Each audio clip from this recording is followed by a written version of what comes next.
Assalamualaikum anak-anak hebat. Alhamdulillah ketemu lagi kita di tema 5 pahlawanku, subtema 3 sikap kepahlawanan, pembelajaran 3. Tujuan pembelajaran, peserta didik dapat mengidentifikasi sikap kepahlawanan pada masa Hindu, Buddha, Islam, dan masa penjajahan, serta menyimpulkan sifat-sifat cahaya dan hubungannya dengan penglihatan dengan benar. Mari kita identifikasi sikap-sikap kepahlawanan pada masa Hindu, Buddha, Islam, dan pada masa penjajahan. Mari kita buat lini masa perjuangan dan sikap kepahlawanan pada masa-masa tersebut. Pada masa Hindu, Raja Purnawarman, sikap kepahlawanannya mencintai rakyat dan berani melawan perompak. Kemudian, pada masa Buddha, ada Raja Balaputradewa. Sikap kepahlawanannya adalah membangun armada yang kuat, membangun perekonomian Sriwijaya. Pada masa Islam, ada Sultan Hasanuddin. Sikap kepahlawanannya berani dan gigih melawan Belanda, bersikap bijaksana. Pada masa penjajahan, ada Insinyur Soekarno.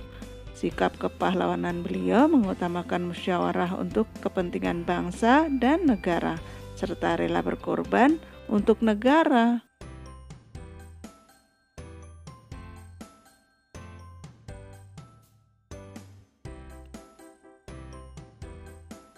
Nah, sikap pahlawan dari masa ke masa memiliki perbedaan sesuai tantangan zaman pada masa itu. Persamaannya apa saja ya? Ya, sama-sama berani melawan apapun yang merugikan masyarakat, baik dari penjajahan atau dari kelompok perompak. Kemudian apa ya perbedaannya? Perbedaannya adalah kebijakannya dan fokus pembangunannya disesuaikan dengan kebutuhan zaman pada saat itu. Nah, kita juga bisa belajar nilai-nilai kepahlawanan, sikap kepahlawanan dari penjaga pintu perlintasan kereta api.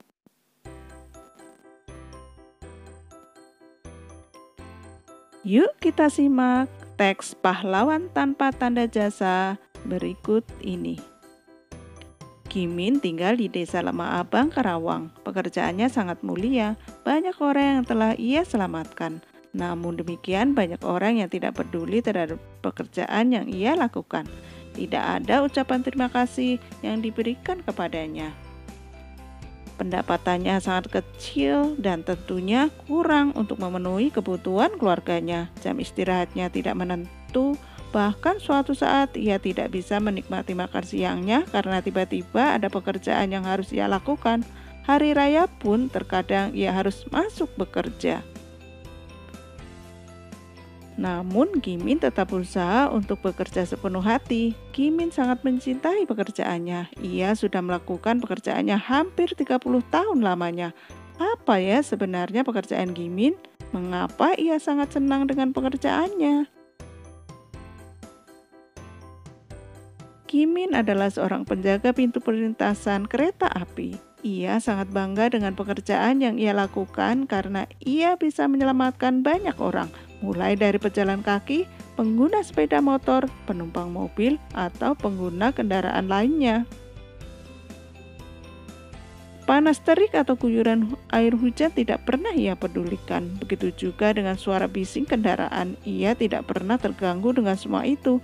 Bahkan umpatan dari mereka yang marah karena Gimin menutup pintu rel pun ia abaikan. Di dalam pikirannya yang ada hanyalah usaha untuk menyelamatkan orang-orang. Jadi apa saja ya sikap kepahlawanan Gimin? 1. Pak Gimin bertugas menjaga rel kereta api menyelamatkan banyak orang, mulai dari pejalan kaki, pengguna motor, penumpang mobil, atau pengguna kendaraan lainnya. Kedua, tanpa adanya petugas jaga, kemungkinan keadaan lalu lintas akan menjadi kacau dan mungkin sering terjadi kecelakaan.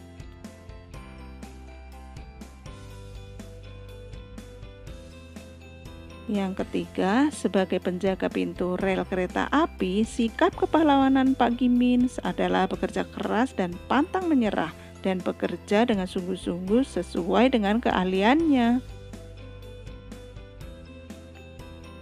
Dan yang keempat, Pak Gimin tetap sabar walaupun hujan dan terik matahari tak pernah ia pedulikan. Keselamatan pengguna adalah hal yang terpenting.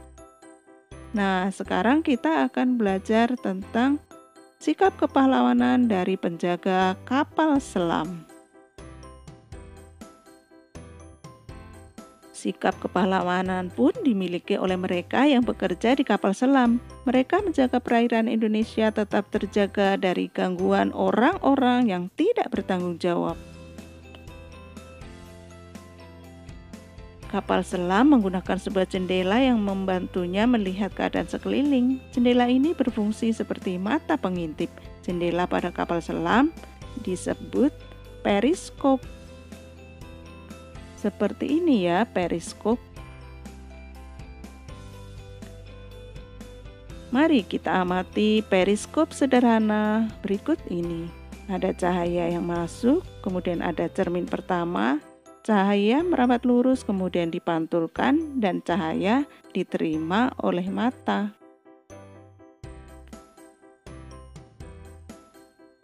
Jadi, cara kerja periskop adalah sebagai berikut. 1.